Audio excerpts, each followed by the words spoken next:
งั้น8 โลเดี๋ยวประมาณ8แบบประมาณ9 โลสำนั้นแหละ8 9 โลเลยน้องถ่ายฮอดเขาได้10 โลฮะน้องถ่ายฮอดบ่เบิดนะฮอดแหละพามือดันได้15 โล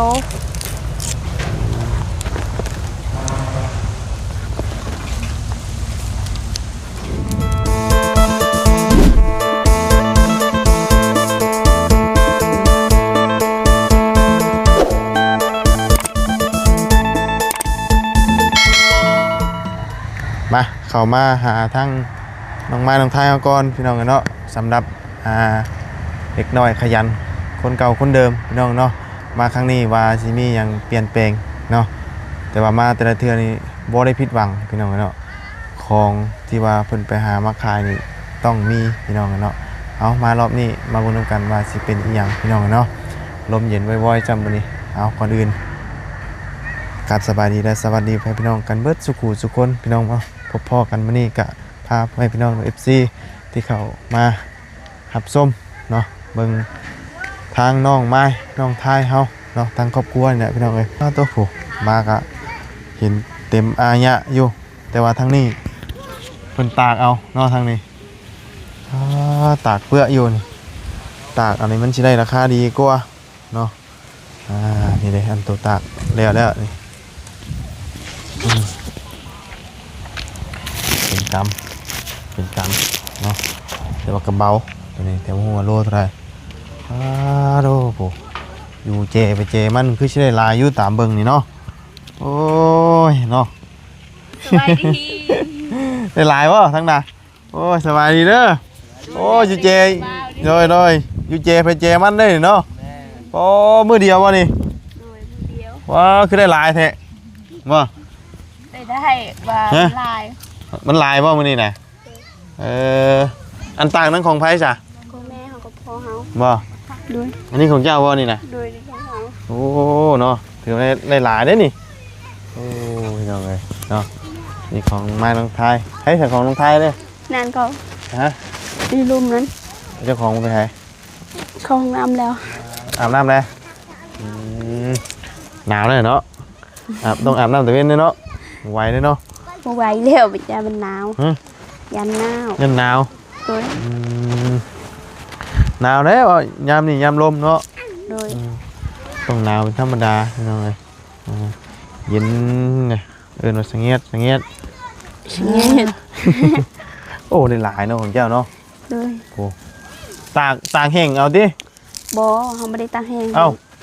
บัดตัวนั้นคือตากค่ะตัวนั้นคือแม่เฮาบ่ด้วยอ๋อเขาไม่ได้ตากแห้งเจ้าบ่ตากเนาะของเจ้านี่มันขายดิบเลยด้วยเมื่อแม่เฮาตากแห้งซื้อข้าวกินเบิดอะไรข้าวน่ะโดยยังซองเปล่าอยู่ยังซองเปล่าโดยหาแคมไปซื้อข้าวฮะจะหาแคมขายแคมไปซื้อข้าวกินขายแคมไปซื้อข้าวกินโดยเบิดเนาะโดยหมดแล้วหลายคนพิมพ์ว่าให้ปีนี้มันบ่งามโดยมันก็เลยเบิดไว้โดยก็คือให้คือปีกายนั้นมันงามบ่คือปีกายนี้ปีนี้ถือว่าเข่าได้หน่อยเนาะโดยปีนี้มันกว้างอยู่แต่มันบ่งามโดยเอาปีหน้าเอาใหม่เนาะโดยปีไหนซะปีนี้มันบ่งามเด้ปีหน้าเขาจังเอาใหม่ปีนี้อันว่าหาแคมโดนแล้วบ่ได้เห็นละบ่าคือฮอดเด้โดนแล้วบ่ได้เห็นโดนนะบ่โดยสิเฮ็ดเบิ่งนี่ของเจ้าเบิดแล้วบัดนี้โดยมันหัวปอกแล้วฮะมันหัวปอกลายแล้วเต็มเป้าตัวนี้แหละโดยเบิดหัวปอกแล้วหัวปอกเบิดแล้วโดยเบิดหัวปอกนี่คือหัวปอกเบิดได้พี่น้องปอกนี่สุดท้ายมีเงินซื้อข้าวกินจักมือแล้วไปหานี่จักมือล่ะพากันไป2 มือนี่บ่ถ้าเขาแห้งเขาลายอยู่มันโดยเดียวเขา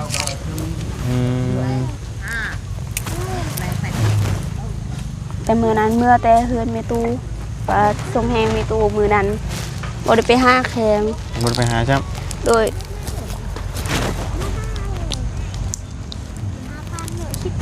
อันนี้สิไปขายใช่นี่อยู่เพื่อนไป ขายแถวบ้านนี่ ฮะ แถวบ้านนี่เขาซื้อ โลเท่าไหร่ตอนนี้ ขอบ่ได้แฮงโล 7,000 โล7,000 โดย กำบอเฮงนี่โล7,000 โดยมันแห้งแล้วโลประมาณ20นั่นแหละ อันเฮงอันคืออันต่างนั้นโล20พุ่นนะ โดย แต่ว่ามันหนักเพื่อสิได้เนาะ โดย มันเบา ยังบ่ฮู้เท่าใดเฮาได้นี่ยังบ่ฮู้คือกัน แต่ว่าของเจ้านี่บ่ต่างเนาะ โดย เอาแบบนี้เลย เขามีเลยจะหน่อยก็ซื้อข้าวมีข้าว เขายังเดือด2เปา โดย เดี๋ยวไปหาไหม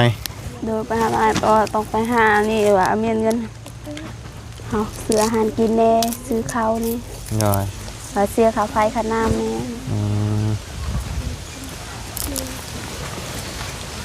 งามเนาะ โดยเอาอยู่ให้เฮา อยู่ให้เจ้าบ่นี่ โดย ตัดฉันอยู่บ่นี่ ที่นี่ถึงนั้น ฉันนี่พอดีบ่ โดย ตัดฉันไหนมันลุบเลยเนาะ โดย แต่ว่าเพิ่นเอาปากกัดเอาโล่นเนาะ เอาปลาก็ให้ โอ้ซอยๆกันเนาะ โดยให้มันเฮ็ดให้มันไว ซอยกัน แต่ว่าของไผของมันอันนั้นของท้ายบ่ โดย โอ้เจ้าคือได้หลายแท้ล่ะฮะเอาใช้รถมาแล้ววะนี่ โดยเพราะเฮาแก่ ใช้คันไหนมานี่ห่างนี่บ่ เก่านี่โดยนี่ว่าเฮาแต่ประมาณนี้เขาใส่ซื้อคอนเทน คำว่าบ่ใช้รถมานี่บ่ได้หลายวันนี้ได้เนาะ โดยยามมันเมื่อยมันแบกเด้มันเป็นทางกันยาก ถึงทางกันยาก โดยมันไกลเลย คำว่ามีรถนี่เอามาได้หลายเนาะ โดยเขาจะเอาเต็มเป้านี่แหละ อ๋อ แต่เก่านี่เคยหาได้หลายซำนี้อยู่บ่มื้อหนึง มันบ่ได้นี่เขาไปหาคือ บ่ได้บ่ ได้แต่มันกลัวสำนีอีกเขาไปหา นี่มันเต็มทุ่งนี่เขาไปหาปีกายนี่เขาไม่ได้ใส่รถเด้ เนาะมีแต่แบกเอา ตอนนั้นยังบ่ฮู้หูแต่ไปแต่ชาวบ้านนี่ขึ้นผูบ่เป็น อันเจ้าไปขึ้นผู้บ่เป็น โดยแต่ตอนนั้น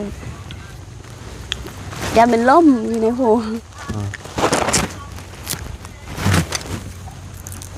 ตัวนี้งามไม่ดีตัวนี้ งามเนาะ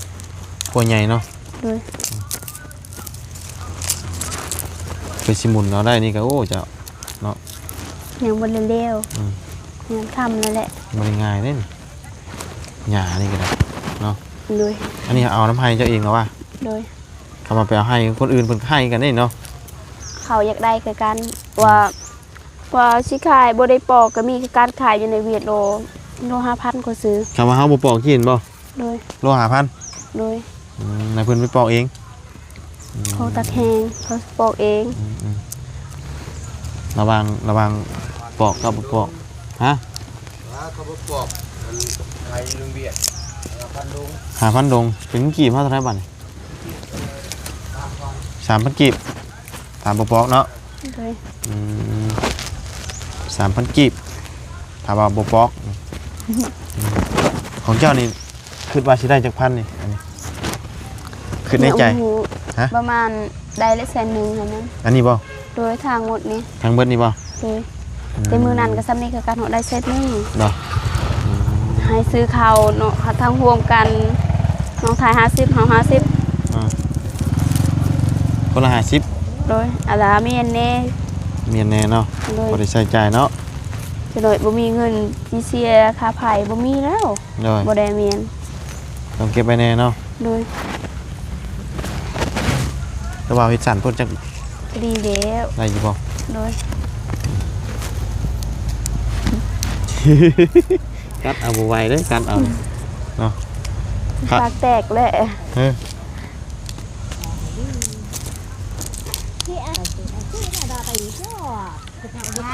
แต่เมื่อวานนี้ทางเปาจันทางเปาเล่าเขามา บ่ เลย วันจะไปหานี่ได้ เมื่อวานนี้บ่ได้ไปห้ารถมันตายว่านี่พ่อคอยว่าสิซื้อคอนเทนนั่นแหละ วันนี้บ่ไปหาจับ โดยแต่เฮาว่าสิไปหากัน อืม เมื่อวานนี้แม่เขาไปส่งแห้งเขาบ่ได้ วัน ไป นี้ไป ส่ ส่ ง งแห้ง โดยเฮาอยู่เฮือน อืม ว่าสิไปหาแคนโอ้ยมันรถมันตายแล้วสิไปบ่ได้แล้วอยู่เฮือนก่อนมื้ออื่นไปอยู่เฮือนมื้อวันจันทร์อีกไป อืม วันจันทร์ฮอดประมาณวันเสาร์นั่นแหละสิบ่ได้พักผ่อนเลย มื้อวันอาทิตย์เนาะ เฮ้ย ปลูกแล้วว่ามันจ้ะน่ะ แล้ว เดี๋ยวนะ เลยประมาณเดือนหนึงแล้ว หึ แล้วปลูกนั้น เดี๋ยวไปเลยเนาะ โดย ปลูกปีสุดท้ายได้นี่เนาะมันเจ้าเนาะ โดย ตามพ่อเจ้าว่าเนาะเพราะว่าปีหน้าเจ้าของเพิ่น เจ้าของอยากปลูกคือกัน เพิ่นสิปลูกเลยเด้แต่สิบ่มีดินปลูกในปีหน้าเนาะ เลยบ่มีแล้วสิเอาแคนนี่แหละว่ามีเขาไปรับจ้างก็ไปรับจ้างเขา ปีหน้านี่บ่มีแล้วสิบ่มีปลูกแล้ว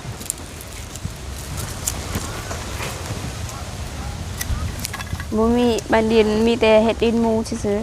ย่อยปีหน้านี่บ่มีดินเฮ็ดแล้วปลูกมันเนาะ ๆนี่ โอ้ลมไม่ดีมื้อนี้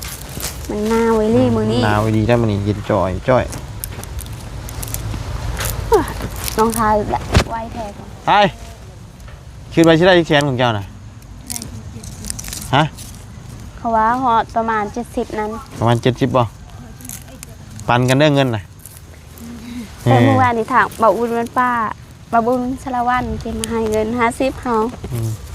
น้องทาย35ก็ให้ อืม ใช้ทางบ่าวอุ่นนั่นน่ะใส่ละวันมื้อนี้ อืมแล้วเข้ามาว่านนี่บ่ เลย อืม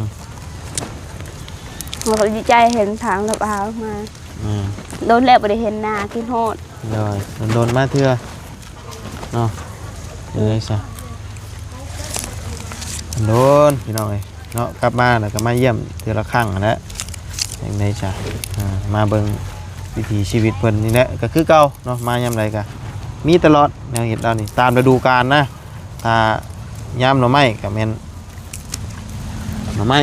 เนาะถ้ายามอันนี้ก็แม่นไปหาอันนี้ถ้าเบิดอันนี้ได้ไปหาหยังบัดนี้ หมดเลย อืม ฮะ กระถนดอกตาย อ๋อกระโดนตายว่ะ อันสุดท้าย ไปหาหยังหาให้บ่ โดย อ เขาบุเป็น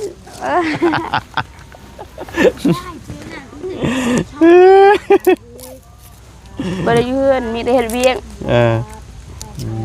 Ủa cả chợ là chồng của cháu อืม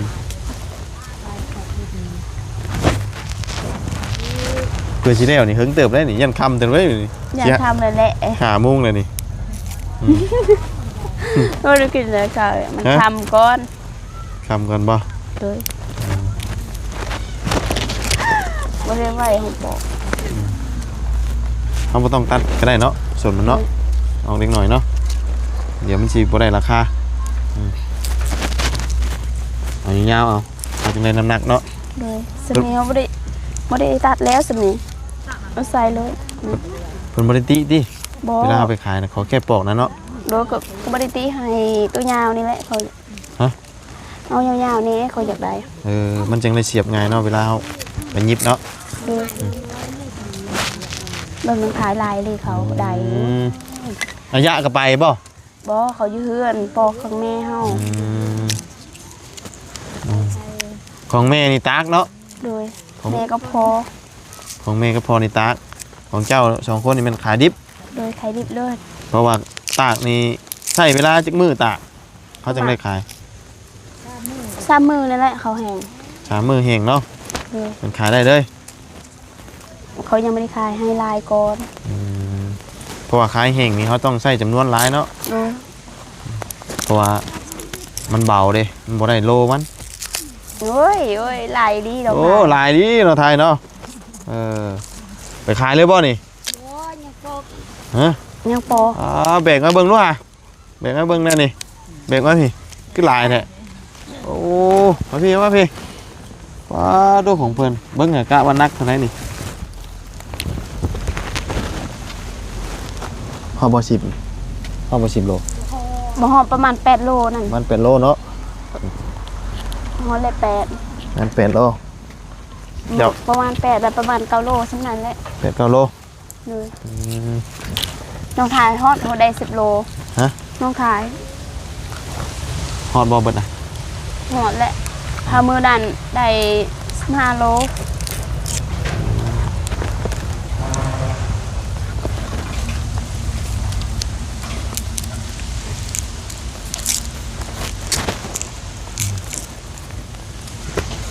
มื้อนั้นได้15 โลบ่เจ้าน่ะ โดยฮอดเลย15นี่เอามื้อนั้นฮอด เหมือนบ้านบอกตุ้ง นะตัวบ่ดอก อืม เอาปากอีกตัน โอ้คันเนาะ คันได้หยานี่ก็ได้ตายคักบาดนี่เก่า ค ถึก น ว่า อื่นขายอยู่ในเวียดเฮาบ่ได้ขายอยู่ในเวียดขายอยู่แถวบ้านนี่ก็ได้อยากได้เงินลาวอยู่นั้นได้เงินเวียดขาย ไปคายญี่ปุ่นก็นี่ค่าเท่าเก่าเพราะว่าเจะไปไกลก็มันบ่ได้แพงต่างกันเนาะ ขายคารามันแน่ ค่าน้ำมันอีกบาดนี้และแถมยังเป็นเงินเวียดอีกบาดนี้เนาะมันก็สิได้ดื่นกันพอปานใด ปีกายนั้นเฮาไปเทื่อนึง อืม เฮาได้แต่90มันบ่ได้หลายเด้เฮาได้นั้นมันบ่ได้หลายประมาณมันคือเนาะคือน้องขายนั่นแหละ อืม มาเอาตัวยาวโลด คายเลยพอได้ละเบาคายเลย มาเบิ่งทางนี้ก่อนบัดนี้เบิ่งทางอายะก่อน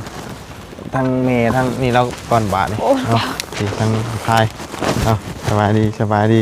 ของเราหลายๆเติบอู้ตากเปื้ออยู่นี่เนาะ อย่าจอกไป อันนี้แกะแล้วบ่นี่เอ้าเฮาบ่แกะเฮาคือตากค่ะมันแกะสบายบ่ตัวนั้นแกะแล้วได้แล้วบ่ใช่ตัวนั้นน่ะพากันแกะเนาะแกะนี่พี่น้องเอ้ยไม่ยากแล้วก็แกะนำอันนี้ก็แห้งแล้วนี่เนาะแต่ก็ยังบ่คักคำแห้งลายน้ำหนักมันบ่ได้เนาะเขาต้อง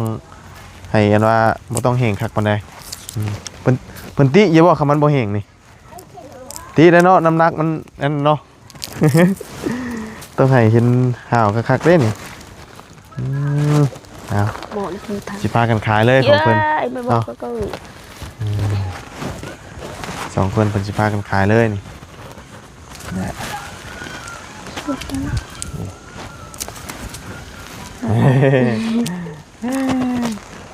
ยังบ่ได้แล้ว ฮะยังไม่ได้เนาะ ยัง ยังอีกถึงอีกแล้วเกิดจะแล้วนี่ยังอีกหลายชั่วโมงอยู่ประมาณชั่วโมงหนึงเบิดบ่ หมดอยู่ ฮะ หมด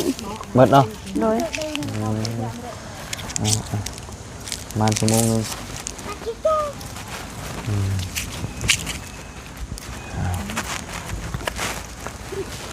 เรียกเลยจ้ะ เป็นใส่ปากกัดเอาเพิ่นน่ะเนาะ แต่มีมันบ่ได้แล้วยานมันมั่วให้มันไวไอ้ดิไปกลับในสัง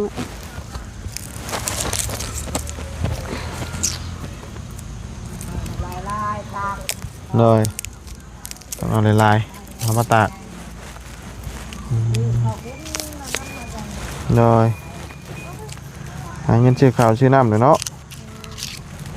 เบิดนะเขาก็ได้ตีแล้วเขาบ่งาม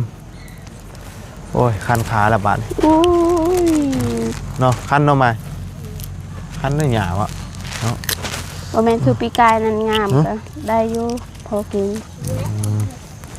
ยีนินบ่งาม จ้ะ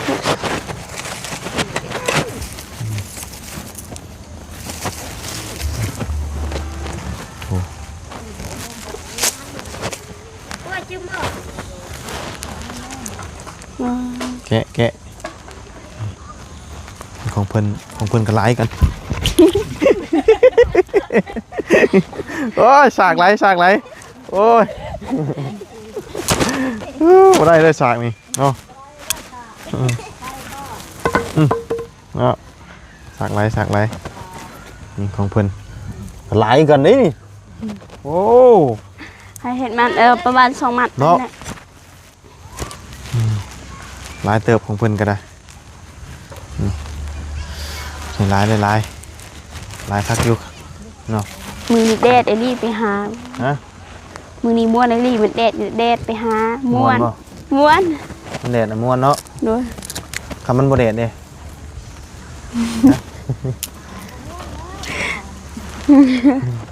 คำบ่แดดบ่ม่วนเนาะ ดูใส่กุ้งเจอกูสิเนาะ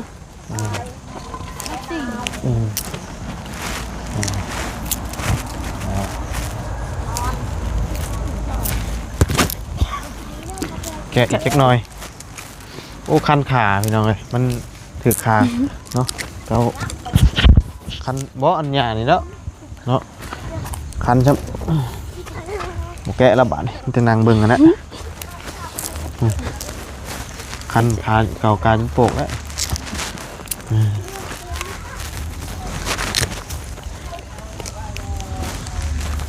จุ่มๆแล้วนี่ก็เอาเนาะ โดยมันมีแหละมันหนักเลย หือ มันหนักเอาแบบนั้น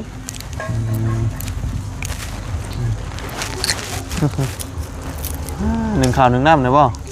บ่บ่ได้กินบ่ได้นึ่งข้าวกินข้าวเย็น กินข้าวเย็นนะบ่ โดย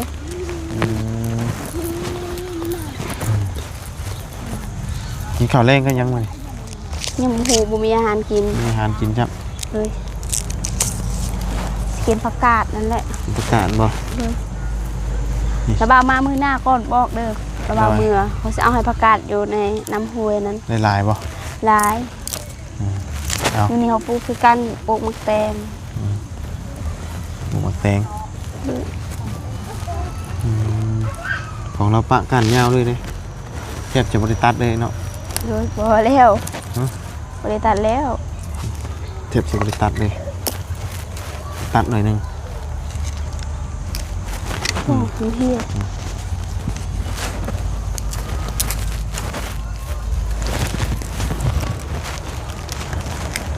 มันจุ่มลุยโตมันจุ่มตุ้ยๆนี่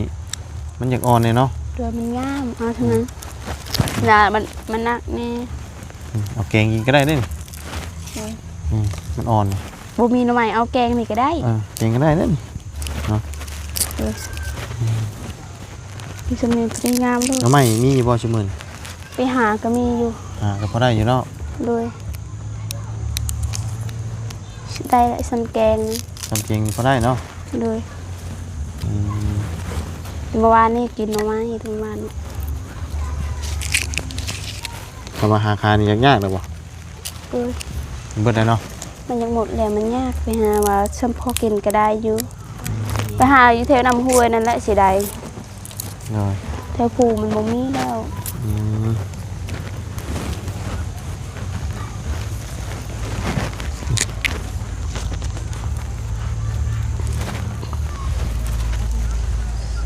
โอ้คันนะถ่ายไม่บาด เฮาบ่เฮา คันนะขาจนจิโปะเอามีดพูด น้องทายจะหน่อยก็หมดเขาไว้ดีเขา โอ้ บ่ เบิดแล้วก็มาซอยพี่แล้วอะเนาะขายเหมือนกันวะ โดย สั่งกิโลของแพงมันเลยเนาะ โดยทายนำกันไปนำกันหมด เอา ระว่าไว้ดีระว่าปอก พอแหละนะบอกในบอลลาย เป็นเมื่อยดีปอกยังหมดแล้ว คอยเฮ็ดไปเนาะ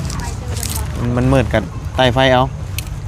มื้อนี้เขาประมาณพอค่อยลมประมาณ3เทื่อแล้วลม ฮะ ลม ไฟลบ พอเฮา เอานี่มาอันบ่ โดยหอบแบกนี่มันประมาณ มันนักเติบเลยเนาะมันหลาย 4เป่าแล้วเขาใส่หรือยังไงรถนั้น เนาะ สถานมันยากหน่อยนึงว่ารถนั่นรถก็ยากคือกัน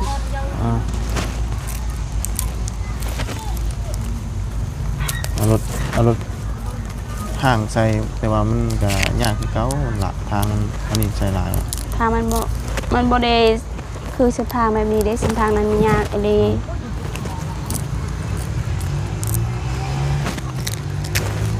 เมื่อตู้เขาก็ไว้ดิเขาบอกโอ้ใส่ปุ๊บก็เปรี้ยวตลอด อ่ะพอไปเดี๋ยวไปเอามีน้ำมาบุญไว้ต้มกินไป เลย มาได้ต้มกินเร่งพี่น้องเลยเนาะไป โอ้แก ขั้นแข่งขั้นคาเลยไวเลยเนาะ ขั้นเพลงกันได้บาทเลย เขาคือกัน ไวแล้ว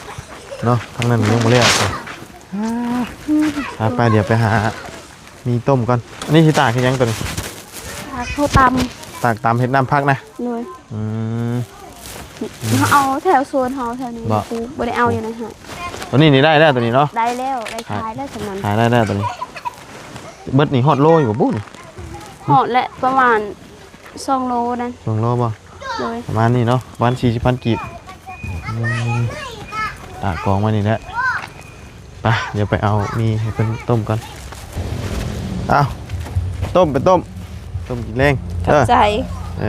อ ได้กินมีแล้ว เนาะไปสันมีแต่มื้อหน้ามาเยี่ยมยามใหม่เด้อโอเคเนาะ ขอบใจลีเดอร์ทางพยาจีดีหมดทุกคนอยู่ใดทางเพจได้แข่งได้ทางบบุญวันป้าให้อยู่ดีไม่แห้งร่ำให้รวยให้สุขภาพแข็งแรงไปสิ่งใดมีแต่โชคดีให้อายุยั่งยืนนอนได้เงินหมื่นตื่นได้เงินแสนเงินล้านกับใจลีเดอร์ทางพยาจีดี เนาะ ทาง FC หมดทุกคนทางละว่าขอบใจ เอามื้อหน้าจังไปหาใหม่พี่น้องเนาะโอ้ยหาล้างมือก่อนพี่น้องบ่ไหวแล้วไปซะเนาะจังไดก็พบเจอกันใหม่เด้อพี่น้องเนาะขอบคุณไปพี่น้อง FC ที่ติดตามรับชมเนาะไปแล้วพี่น้องก็ขยันคือเก่าคือเดิมสบายดีไป